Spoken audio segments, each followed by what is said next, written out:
to The Fight on Matrix Midwest with Randy Karraker and company. Hi kids, happy Friday, happy Valentine's Day, and welcome to The Fight here on Matrix Midwest. That's Andrew Rogers, I'm Randy Karraker, and we got quite a show for you today. More great action in the Four Nations tournament last night in Montreal. We thought of an interesting twist on the possibility of a Nolan Arenado trade in that entire saga as it unfolds. And for the first time, we have the Friday fight. I know this is one of Andrew's favorites because he writes the questions. He tries to stump me, and we'll have a viewer test me later on here on Matrix Midwest. How are you doing? Oh, it's fantastic. It's a great Friday. Happy Friday to everybody out there. Happy Valentine's Day. And it's all about love today. It's that love connection all around. Yep, but make sure that you get to Schnucks and buy that steak today, guys, just for tomorrow. All right, let's start with the Four Nations tournament. Last night in Montreal, the USA and Finland, Brady Tkachuk with 2 goals. Matthew Tkachuk with 2 goals, and the USA just blitzed Finland 6-1. Andrew, I ran upstairs at the end of the second intermission. I was just going to run up, get my water refilled, head back downstairs. USA up 2-1. I figured, okay, I'll get back for the start of the third period. We get back downstairs. There's 19:34 left in the third, and all of a sudden, it's 4-1. As it turned out, Matthew had scored a power play goal at the 15-second mark. Jake Gensel scored at the 26-second mark of the third. That pretty much ended the game at 4-1. Brady and Matthew would each score another goal, and 6-1 was the final. Connor Hellebuck from the Jets was great between the pipes, and as impressive as Canada was on Wednesday night, I thought the USA last night, and maybe Finland is different than Sweden. I think they're the same country. But to me, the USA was just much more impressive than Canada was. Don't do that to the Swedes now, Sorry. right? After what we saw last night on the ice. No, we're trying to own one of them. I saw what you did there. No, this was a game, Randy, that I watched from start to finish, and I was watching it with my wife. She's a big hockey fan. That's probably her favorite sport overall. And she goes, holy cow, they just keep scoring and scoring and scoring. And I said, you know what the best part about that is that, and I try to describe everything to her like she understands it. I go, there are a bunch of vanilla lattes on the ice. They're just doing the basics. They're not doing anything crazy, and they are just getting rewarded for doing the right things and not trying to be too cute. I saw Canada did that a little bit too much on Wednesday, but last night the U.S. just played confident hockey. And that's part of having the Tkachuks on your team, right? It's different when you have McKinnon and McDavid, and they're going to try to show their skill. They're going to try to show off. What do Matthew and Brady do? They play a north-south game. They go to the net. They're gritty. They're tough. They're going to put the glove in your face. It's just a different style of hockey. Frankly, it's just more American. And I'll tell you what, these two guys with that grit leading the team, I don't think Canada has guys like that. I don't think they have a Matthew Tkachuk that even in an environment like this is willing to get in somebody's face and cause a little bit of a ruckus. And that's why I think the USA is going to win this tournament. Not only do they have great talent, I think their talent is equal to or better than Canada's, but we wondered whether or not there would be intensity in these games. Or would it be like an all-star game, or would it be like an international competition? The USA is treating it like an international competition, and they're really proud of the USA on the front of their sweater. They're throwing fisticuffs, and you can see that just with every hit on the ice. It wasn't like they were being slow or worrying about their bodies and maybe putting themselves in a position where it could be a little bit more vulnerable. No, they are attacking. They are headhunting that puck. They are going after it, and that's what's going to be the difference in a tournament like this. It's about pride, Randy, and they are so proud to be representing their country. And it's so much fun to watch these guys, our St. Louis kids, having fun. And Matthew's won a Stanley Cup. He's had a high level of success. But Brady's played for Ottawa, and it's tough when you play for Ottawa because you don't get many opportunities. Maybe they'll make the playoffs this year, but Brady Tkachuk is getting a chance to show himself to the hockey-watching world. Not many people see the Ottawa Senators. We know here in St. Louis because we got a chance to see Brady. We pay attention to him. But the hockey-watching world now, last night on ESPN, throughout this entire tournament, on both TNT and ESPN, hockey fans will get an opportunity to see what a really good player he is. And how about adjusting after the first intermission when it was 1-1 to put the Tkachuks on the same line? They didn't start that way. And it just goes to show know that when you pair up two brothers that have played hockey together their entire lives, the chemistry is through the roof. There was one play, and I mentioned it to you. It was the 5th goal, I think, where Brady makes a cut between two defenders, and the puck gets passed by Matthew to him. He makes one deke backhander 5-hole. It was the prettiest play I've seen this entire tournament, and you don't get that unless those two are on the ice together. No doubt about it. And they can play a pretty game. I do think, though, when the United States winds up playing Canada, that the U.S. I think the USA is kind of going to look like the 2019 Blues or the Golden Knights that won the Stanley Cup. I think that they're going to win because they play a North game. They're going to have puck possession. And I think that one of the problems that Canada will run into is they don't have the level of physicality that the USA has. I think if the USA wins, and I think they will, I think it'll be because of their physical play. I'll be curious to see how Binnington shows up in this game, too, because in the biggest of moments, on the biggest of stages, he plays his best hockey. So that's, I think, the question mark for me going into Saturday night. Later in the show, you can help us build a parlay. Find a single bet you like on DraftKings and send it to us. And Andrew's going to make a bet. I'll make a bet. I have not been particularly successful in our first 4 shows. We both haven't. Yeah. But then you make a bet, and we'll pick out your bet, and we'll put them all together and build a 3-leg parlay, and hopefully we'll win a lot of money. Text into 314-624-0414, 314-624-0414. Put that in your phone, by the way, and save it. And if you have any questions, we can answer them later. We'll do that. Text in or email us. We've got the email address up and running at thefight@matrixmidwest.com. Baseball. Okay, Boston appears, and we say appears, to be out on Nolan Arenado. Still some crumbs that maybe they would still be interested. I doubt it. You never know. But on the west coast of Florida, drama unfolds as Yankee right-hander Marcus Stroman, who projects to be New York's 6th starter, is unhappy with that spot in the rotation, not pitching.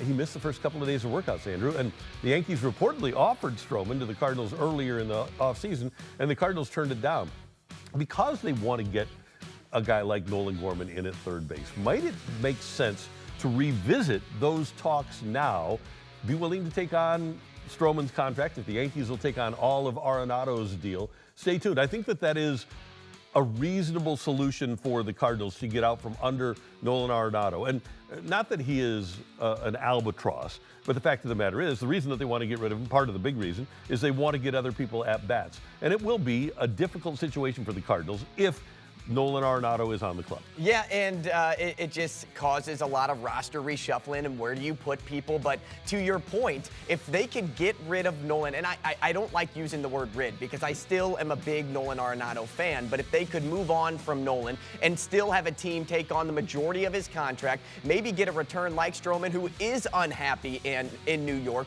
who has had some very good seasons on the bump, this could be a good move for the Cardinals to pair him up with the rest of that rotation. So if, and that's a big if, Arenado is a Cardinal on opening day, Andrew and I decided to give you our lineups, and they changed dramatically if Arenado is on the club. So here's what I have. I have Mason Wynn leading off. I have Lars Nootbaar hitting second and Contreras hitting third.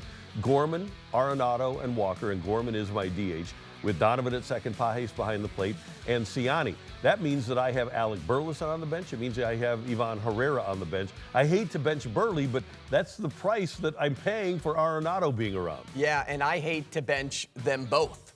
So in my lineup, Randy, I actually have them both in there. So I went with Mason Wynn off the top two. I put Donovan in left. I made Contreras my DH because Burley has a little more experience at first initially, so I wanted to put him there and a little bit lower in the lineup too, just to see what he can offer again. You have Nato, you have Walker, Gorman, Herrera is in there just because of his offensive ability, but if you look at this lineup compared to yours, this one's offensive heavy, and yeah, that is the look. Not very defensive heavy. Right, and that is the look I went with the opening day lineup, opposed to, I said I'm going to afford to lose a little bit on the defensive side. Now, you have Nootbaar hitting ninth. Is that so that he can be a second leadoff hitter? Is that your approach? There is a little bit of that in my mind, but also Newt's coming back from, an up and down season, an injury-riddled season, if you will. I could easily see him, if he's productive early on, being put number 2, number 1 in this lineup. And the way things are shaping up with Arenado on the team, there's a really good chance that your guy in center field, Newbar, winds up playing center field. The Cardinals would prefer to have him in left. They prefer to have Siani's defense in center. But this is, again, one of the issues that they're going to have to deal with Nolan Arenado on the team. And Victor Scott II is kind of victimized by all of this, too. He goes from probably being a bench player to being a guy that winds up in AAA. He's got to get better. He's got to get better offensively. But I think Victor Scott had a chance to be here if Arenado wasn't on the team. I don't think he has a chance if Arenado is on the team. And I don't think he has a chance to start regardless. If Arenado isn't on the team, I'm with you. I think it's Siani's center field right now, and Scott will have to work his way into that. And we'll see this spring whether it's his defensive ability that shines or whoever performs at the plate. Now, important news that you need to know. The Athletic reports that if Travis Kelce decides to retire, the Chiefs want to know of his decision around March 14th. Now, based on that deadline, the Chiefs are going to give Kelce about a month to determine his future. A lot of times players, because of the mental wear a season puts on them, they'd like to have a little bit more. I get where the Chiefs are coming from, but for an iconic franchise great like Travis Kelce, I might give him a little bit more grace if I were the Chiefs. Yeah, it's weird because anytime you see a player say, I need to take some time to think about it, it tends to they almost have their mind made up already. You almost think the decision is already there. We saw that with Peyton Manning. He needed a little bit of time to reflect. Tom Brady, I need to take some time before I decide. Michael Jordan did it twice, right? So there are the great players, if they say words like that, more times than not, it leads you to believe they won't be there and they will retire next season. And Andrew, I think Kelce is a game rat. It's interesting to read about how he acts in practice, how active he is. He's peripatetic. He can't stop moving around. I think he needs football right now. I don't think that physically he can not do something. I would be surprised if he wasn't back next year. He talked in his podcast about how difficult it would be to go out with that loss that the Chiefs experienced. It might be like a Brett Favre situation, but I kind of think that he's going to be back. I just think that that's what he is right now. Yeah, sure, he's Taylor Swift's boyfriend. But at the end of the day, he's a football player. And I think he wants to get as much out of that as he can. Well, the good news for him is Kelce, his brother, Jason, also went out as a loser in the Super Bowl. So maybe they can bond over that on their New Heights podcast. There you go. We'll keep you up to date on that. And the big question is, next year, if he does retire, are he and Taylor up in a suite together at Arrowhead Stadium, GEHA Stadium? We have to wait to find out. Will there be a ring on her finger, too? Oh, there you go. Coming up, if we could have a mystery team swoop in and try to trade for Nolan Arenado, who would that team be? That's next on Quick Hits in the Fight.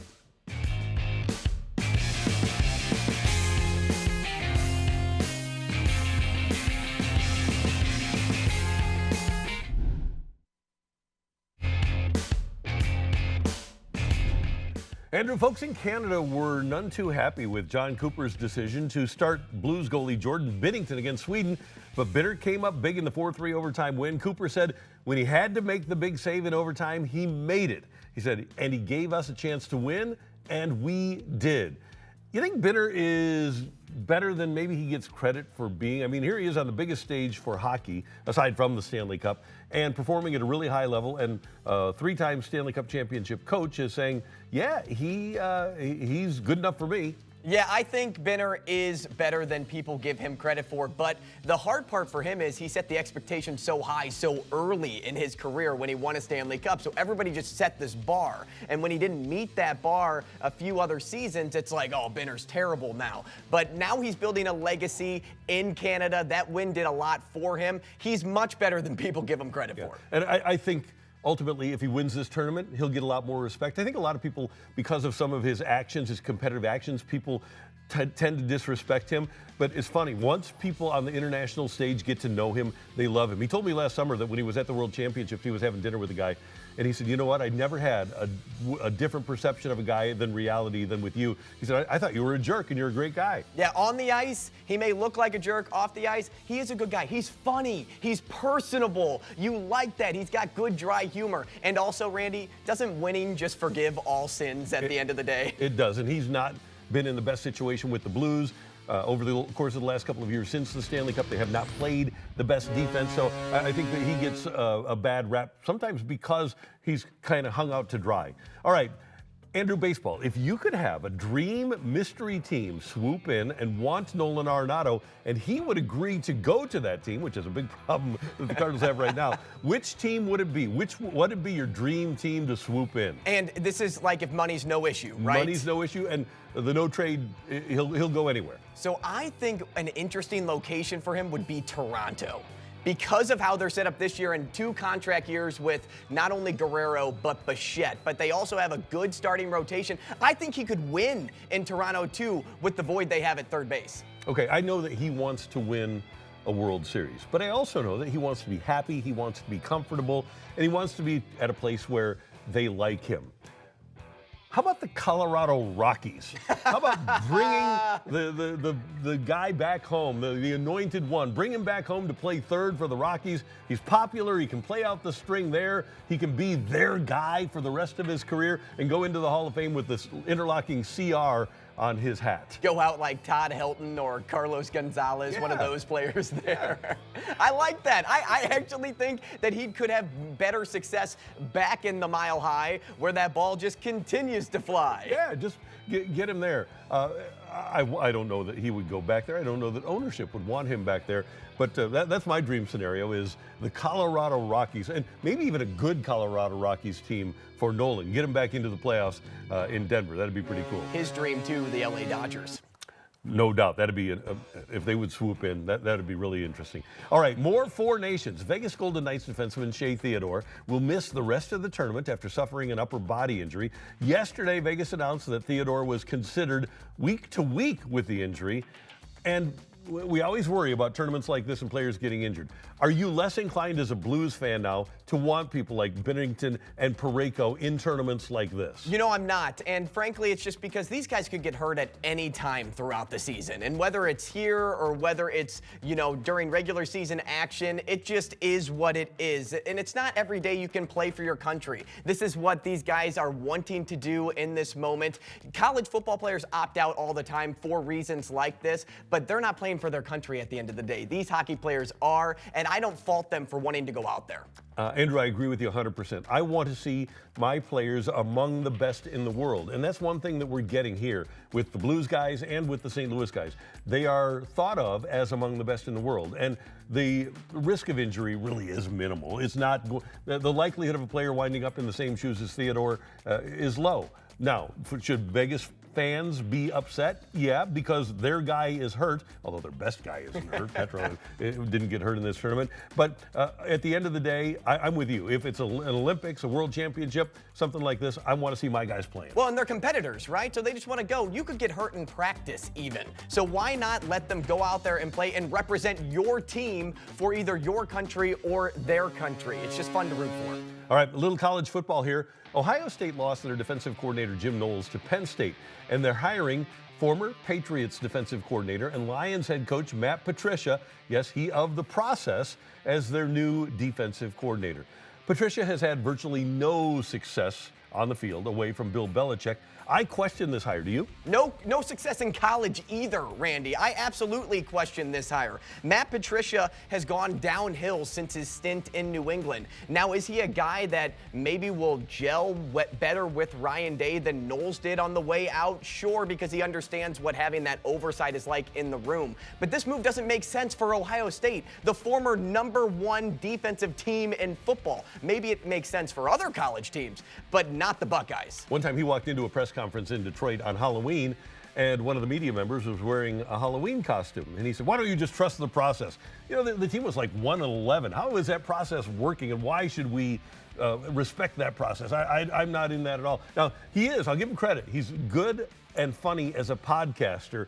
I think that he should probably stick with that. He's pretty funny with Julian Edelman. I think that's a much better play for him than trying to be the defensive coordinator at Ohio State. I think a lot of professional athletes, professional coaches tend to be better in the broadcasting space than they are on the sidelines, and that happens a lot. So yeah, I agree. Just stay on the side. You know what? You don't need to be in the spotlight anymore. Your time has come and gone. He also trimmed that beard that made him look like the Bumble from Rudolph the Red-Nosed Reindeer. Good move, Matt. Is that a claymation? Yeah, it was. And so he kind of looks claymation, too. The New York Jets officially announced that they are parting ways with Aaron Rodgers. No big surprise.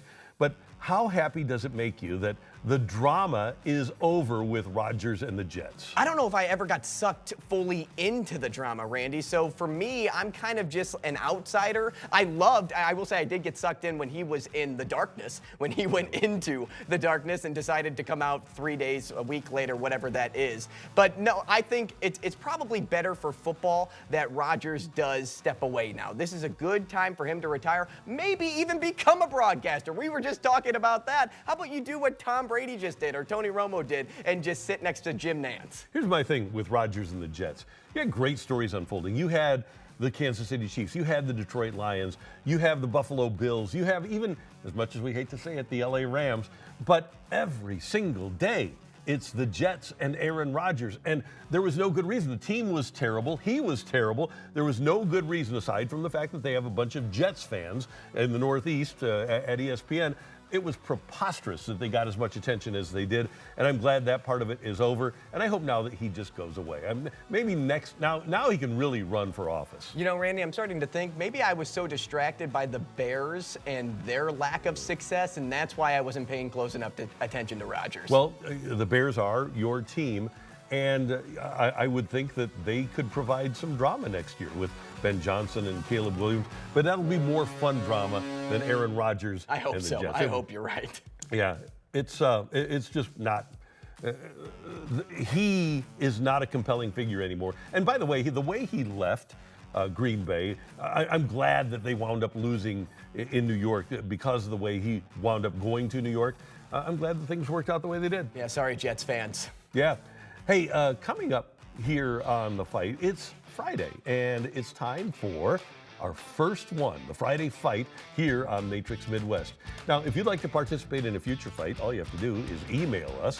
We have a great email address. It's very simple to remember. It's thefight@matrixmidwest.com. And you can always text us, and I've got a little, we'll have story time for you after the fight coming up here on The Fight.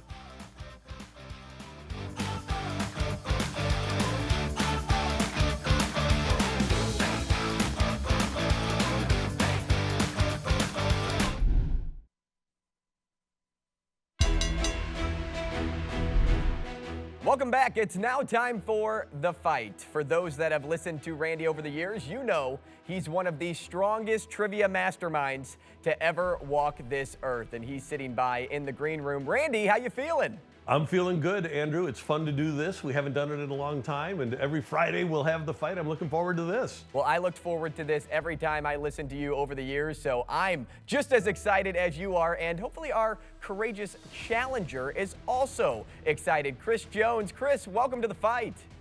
How's it going, gentlemen? Good morning. Good. All right, I'm going to take my earpiece out, Andrew. That sounds good to me. Now, Chris. Yeah, that sounds good.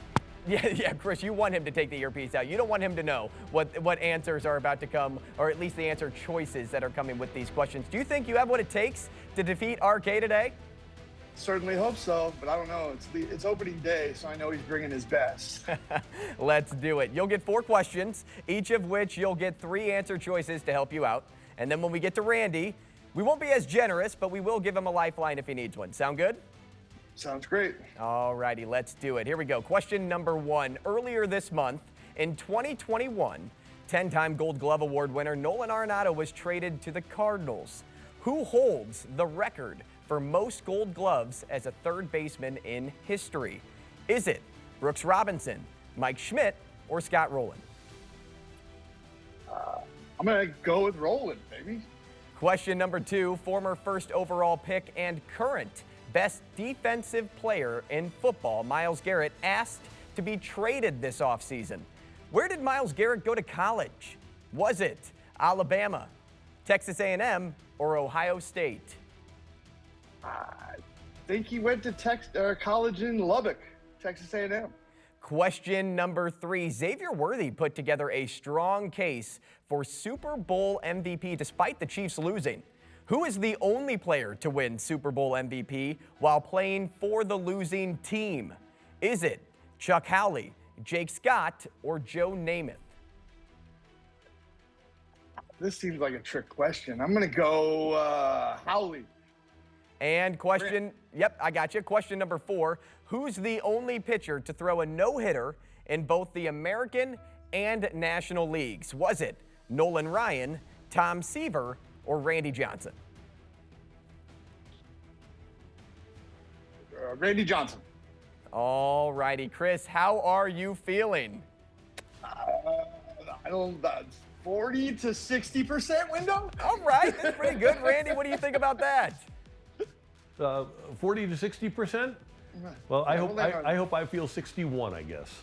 All right. Randy, 4 questions coming your way, starting with this one. Earlier this month, in 2021, 10-time Gold Glove Award winner Nolan Arenado was traded to the Cardinals. Who holds the record for most Gold Gloves as a third baseman in history? I'm going to go with Brooks Robinson with 13 for the Orioles. Brooksy. Question number 2, former first overall pick and current best defensive player in football, Myles Garrett, asked to be traded this offseason. Where did Myles Garrett go to college? He was a Texas A&M Aggie, and boy, has he been good, man. He's better than I thought he was going to be. He's a great player, and I hope he winds up with the Washington Commanders. Question number 3, Xavier Worthy put together a strong case for Super Bowl MVP despite the Chiefs losing. Who is the only player to win Super Bowl MVP while playing for the losing team? Let's see. Chuck Howley was a defensive player for the Cowboys. Yeah, Jim Turner hit the field goal, Super Bowl 5. Chuck Howley, linebacker for the Cowboys, I'm going to go with. And question number 4, who's the only pitcher to throw a no-hitter in both the American and National Leagues? Well, Roy Halladay definitely did it with Toronto and with Philadelphia. I guess Verlander has not, because Halladay did it at a playoff game against the Reds, where and then he had a regular season one for the Phillies, and he had one in Toronto too. I'm going to go with the late great Roy Halladay.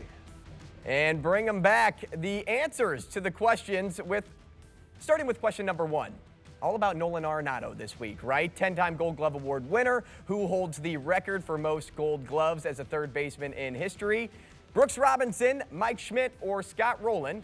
Chris, you said Scott Rowland. Randy, you said Brooks Robinson. The answer is Brooks Robinson. 1-0 lead for the undisputed national champ. Question number 2, former first overall pick and current best defensive player in football, Myles Garrett, asked to be traded this offseason. Where did Myles Garrett go to college? You both said Texas A&M, and you both are correct. Question number 3, Xavier Worthy put together a strong case for Super Bowl MVP despite the Chiefs losing. Who's the only player to win Super Bowl MVP while playing for the losing team? You both said Chuck Howley. You both are correct. So it comes down to question number 4. Chris, if you get this, you tie, and technically a tie on this show, and it was Randy's choice, is a win for you. So you could pull this off. Who's the only pitcher to throw a no-hitter in both the American and National Leagues? Was it Nolan Ryan, Tom Seaver, or Randy Johnson? Chris, you said Randy Johnson. Randy, you said Roy Halladay, and now you have me thinking, am I wrong? Is there now 2 people? The answer is Nolan Ryan. Ryan did, obviously, yeah. But I frankly, like I said, I could be wrong. But despite that question, Randy is the winner. He takes this fight 3-2. Chris, any final words? It's an honor to be the first loser to the king. And Randy is showing off. He will forever show off that belt. I think he wears it to bed, so don't feel too bad. I do. I keep it with me at all times. And I bet he wakes up answering Jeopardy questions in the form of a question. So, frankly, Randy is the all-time human Google search. Randy Karraker, everybody. Chris, thanks so much for joining the show. All right, and thanks to Chris. And if you wanted a chance to take me on in the fight, we recorded on Thursday, and it'll be shown on Friday. Email us your name and the word fight during the week to, again, provide me my next victim next week. The fight at matrixmidwest.com. Just make sure you're available for a Zoom sometime on Thursdays, because we do need to record it again. Email the word fight to thefight@matrixmidwest.com. And Show it off. Yeah, there we go. How funny is it, too, that I feel like I asked a question wrong because of how smart Randy is in trivia? I like to do that. I like to get people afeared.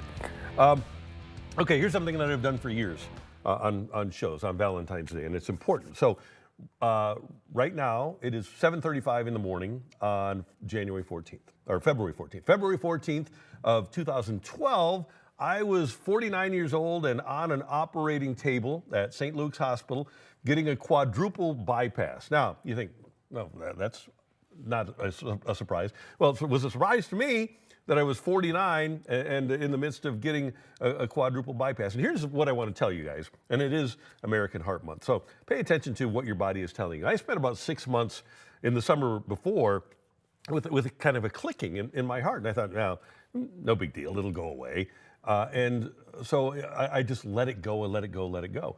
And I feel a burning sensation in my chest right before the Super Bowl.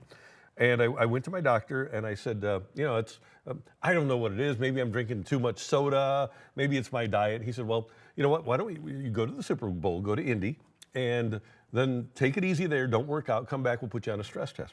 So they did. They put me on a stress test, and I'm on the treadmill, and it's going boom, boom, boom, boom, boom. And all of a sudden, it's like an FBI raid.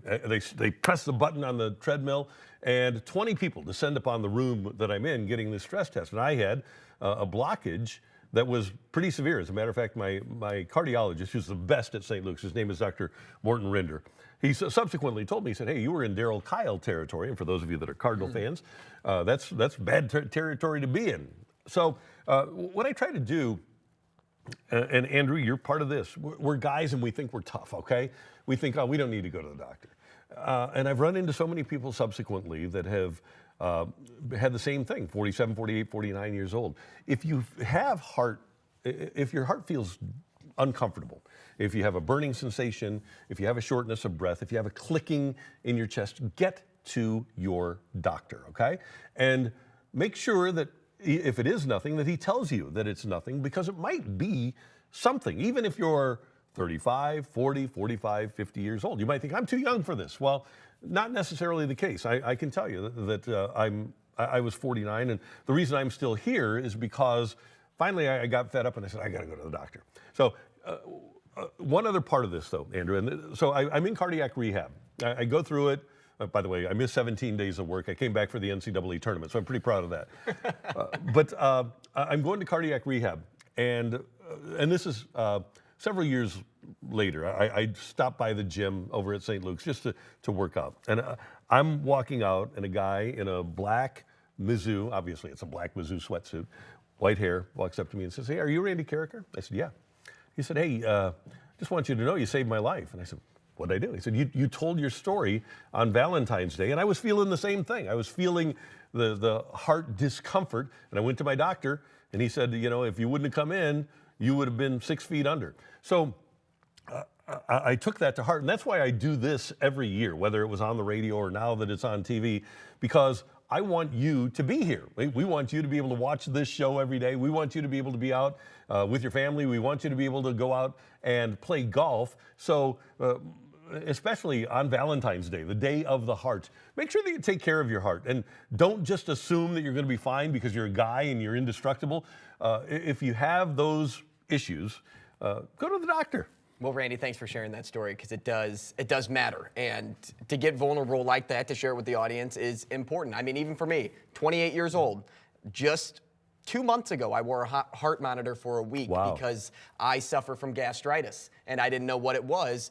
You said, listen to your body. That's what I did, and I played it safe so that I wasn't sorry. Go to your doctor, right? And you wouldn't have known. And so that's our little bit of advice here on The Fight today. And the bottom line is your family wants you around. We want you around. So go to your doctor and get it checked out. All right. We've still got some stuff coming up. We've got a little bit of not a little bit. We've got a lot of parlay to bring you, because we need to win one of these. So I'm betting a favorite. Not going to tell you right now what it is, but I'm betting a favorite. And by the way, if you would like to participate and join us every day with Build a Parlay, all you need to do is text us, 314-624-0414.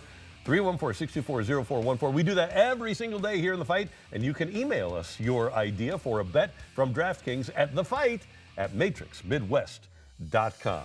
All right, still ahead today, we need you, and we've also got birthdays and anniversaries coming your way here on Matrix Midwest.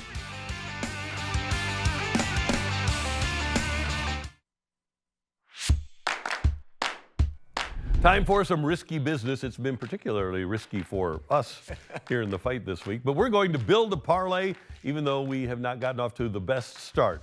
And Andrew, as you know, I've taken some long shots. Long shots, yeah, plus 4,000 long shots, plus 1,200 long shots. This parlay, I'm not going to do that. SLU is a 2.5-point underdog at Loyola of Chicago. SLU played very well in the second half the other night against George Mason. They are a 2.5-point dog. They're minus 110. So I'm going to play it easy and safe and just say I'm going to take St. Louis to cover that 2.5 at minus 110. I love that play because, as you put it, SLU wasn't even supposed to be competitive last time out, and they were. They took a game to overtime against the best team in the Atlantic 10. Yeah. Who's to say that on the road they can't show up and have a good performance? I need them to.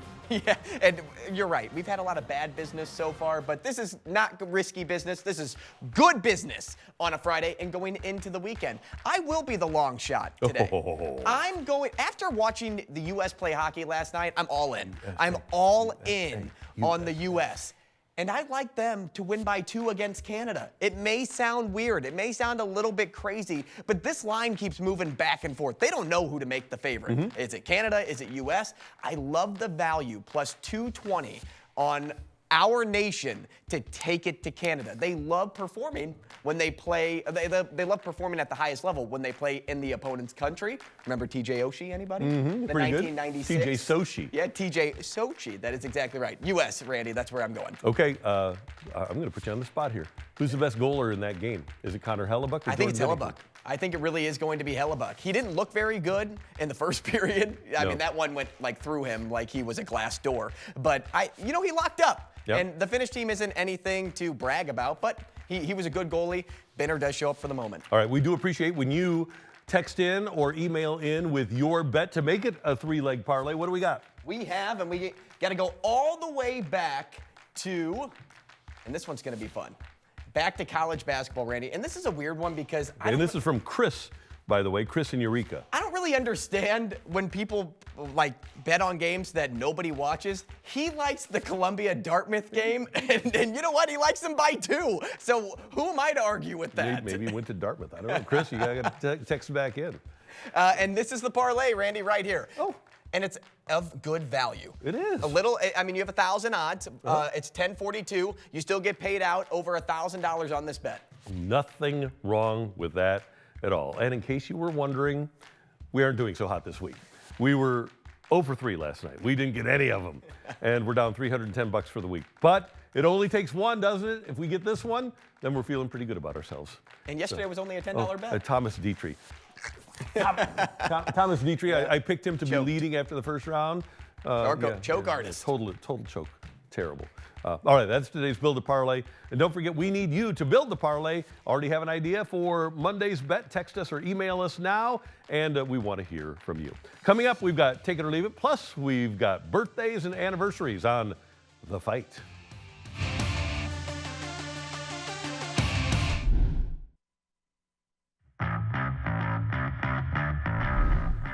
All right, time for a Valentine's Day edition of Take It or Leave It here on The Fight.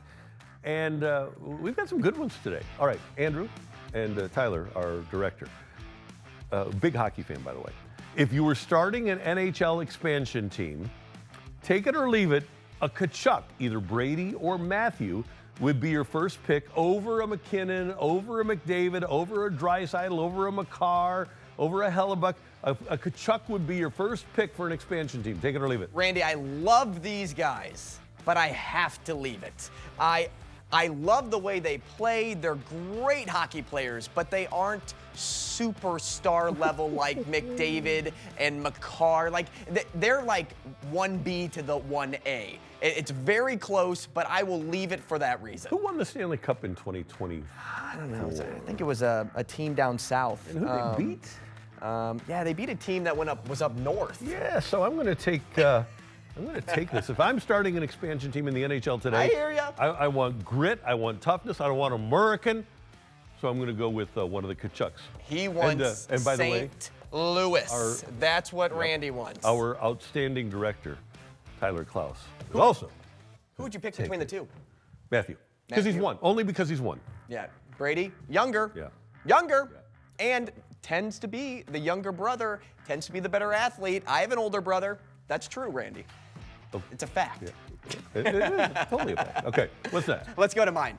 Speaking of love and not showing a lot of love, MLB Network's Top 100 was released yesterday, Randy. Ryan Helsley was left off the list. 3 relief pitchers were on the list. He was left off. Take it or leave it, he should have been one of the 3 closers to make the list. Who led baseball in saves last year? This guy. Well, if he's the best guy at his job, you got to take it, right? There's no doubt about it. If his job is to get saves, and he had more saves than anybody else, then yeah, he should have been ahead of the 3 that did make it. I couldn't agree more. Ryan Helsley was just different last year. He may not have had the best ERA or something along those lines. He knows how to strike guys out. He throws hard. He was an all-star. He's dominant. And he was totally dominant. Clase makes sense to make the list, right? He was overly dominant, like a .69 ERA. So but this guy right here led the league in saves. He should have been on that list. No doubt. Last one. All right. Tyler has this one for us. It's Single Awareness Day. Yes, it's Valentine's Day, but it's also Single Awareness Day. We recognize you. Most call it Valentine's Day. Take it or leave it. Drop at least $200 on your significant other today in exchange for enjoying any 5 sporting events uninterrupted for the next year, or $500 for 10 events. This is so easy. Absolutely, you take that. If you can watch, and think about this, like you can watch the Masters. That's one event, uninterrupted. You got 4 days. So yes, you 100% take this. You can watch the Stanley Cup Finals uninterrupted. That's an event. That is Maybe true. if you go 7 games, you got the World Series. Any 10 events, absolutely, you take that for $500. Well, in order to stay in good graces with my wife, I'm going to leave it on the love day. Gutless, just gutless. Well, and you know, the reason I say I'm going to leave it too is I don't feel like I get interrupted all too much when I'm watching sporting events. She likes to sit there and either enjoy the game with me, or sometimes she's just scrolling on her phone. So I don't think I need to lose money in this case. I lose plenty of money and build a parlay. I don't need to lose more. I am all about the alone time. So yeah, it's worth the cash. I see that. All right. By the way, what did I'm assuming, Tyler, that you took this, right? Yeah, Single Awareness Day. Happy Single Awareness Day, all you single people. We're aware of you.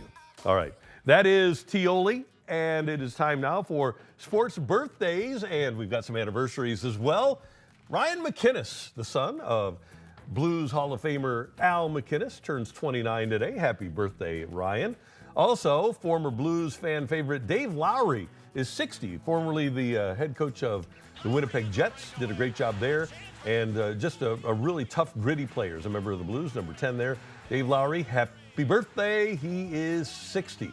Former Cardinal lefty Will McEnany. He was with the Big Red Machine in the 70s, ended his career here in St. Louis in 1979. He was a good pitcher. The 2 guys that were the main bullpen arms for the Reds, for the Big Red Machine days, Will McEnany and Raleigh Eastwick, maybe one of the great names in history. Those 2 guys both wound up pitching for the Cardinals, and they both kind of fell off the map as members of the Cardinals. A couple of football guys, Hall of Famer Jim Kelly.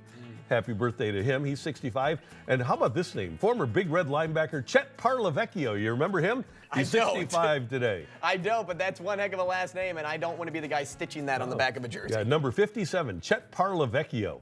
And the late Kentucky and New York Giants quarterback Jared Lorenzen, 6'4", 285. He was born on this date, and he had some nicknames. He would have been 44 today. He died way too soon. Of those nicknames, Andrew, which one do you like the best? My favorite's got to be the Pillsbury Throw Boy. I just think if you were to poke his belly, he'd laugh, he'd chuckle a little bit. That is a very clever nickname. What about you? I got to go with the Hefty Lefty. That was what he was known as. The Hefty Lefty is just a classic. The round mound of touchdown is great. How about He Ate Me? I mean, there was in the first iteration iteration of the XFL, there was a player named He Hate Me. He had that on the back of his jersey. This was He Ate Me. BBQ, Big Beautiful Quarterback. That was another one. BBQ is a great one for Jared Lorenzen. The Abominable Throwman, J-Load. Man, he had some nicknames, and he would have been 44 today, and we miss Jared Lorenzen. I feel like what should be on the back of your shirt when you win the fight is He Ain't Me. Oh, yeah, right. I think that's what we need to make for you. I don't know that there's ever been anybody in sports, by the way, that had a better set of nicknames. I mean, like you had the Splendid Splinter. You had Teddy Ballgame. Ted Williams had some great names. Babe Ruth was the Babe, and he was the Bambino, and he was the Sultan of SWAT. The Great Bambi. Yeah, so you've had a lot of guys with a lot of nicknames, and nobody better than Jared Lorenzen. Nothing comes close. Here's another one for you. The original Bobby Boucher. Not the water boy, but the hockey player from Montreal in 1924, born on this date in 1904. Wait. No, not that. Yeah, that guy. Keep him on the screen. That Bobby Boucher. Remember when the Mud Dogs won the Bourbon Bowl, do ya? Bobby Boucher, born on this date, the Montreal hockey player, born on this date in 1904. I don't know if he made it to the World's Fair here or not. Anniversaries on this date in 2019. The Blues win at Arizona 4-0 for their 8th win in a row. Vladimir Tarasenko scores his 23rd and 24th of the season in that game. Binner, his 3rd shutout. 8 of 11 in a row is what the Blues won on this date in 2019. You asked me about the Stanley Cup winner of last year. Who won in 2019 again? Your St. Louis Blues, Jordan That's Binnington. Right. Yep. So, those were fun times, and that was a fun streak. That's when it was this stretch here. It was actually the Tampa game where I thought, man, they might be better than I thought they were. Because in January, I was saying that they were the worst team relative to expectations that I'd ever seen. That was the overtime game, right? Where Shen scored the game great. winner? They bounced it in. Goodness. Yeah, that was great. That puck should not have gone in. And speaking of the Blues, the Note and Matrix Midwest are teaming up for a little retro. We're going to air 6 of the most memorable games in franchise history. The first one up, Brett Hall's 50 in 50 back in 1991. Blues alumni will provide never-before-heard commentary throughout each broadcast. That gives you a behind-the-scenes look at your favorite games, and you can see the action Sunday nights at 8, starting Sunday the 23rd. Here on Matrix Midwest, Blues classic games.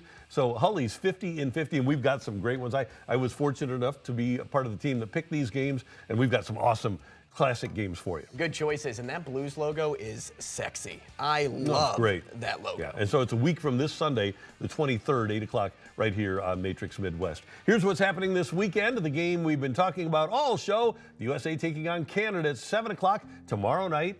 And earlier in the day, Mizzou visits Georgia at 2:30. So it'll be a busy day of great sports. I might just be down in the recliner. I'm kind of liking the cold weather so that I can just watch sports. It's great. You may drop $200 tomorrow just so that you can have that free time of sports. No doubt about it. So enjoy all of that, and we'll be back with you on Monday morning. Thanks for tuning in. For Andrew and our director, Tyler Klaus, don't just have a great weekend. Have an American weekend.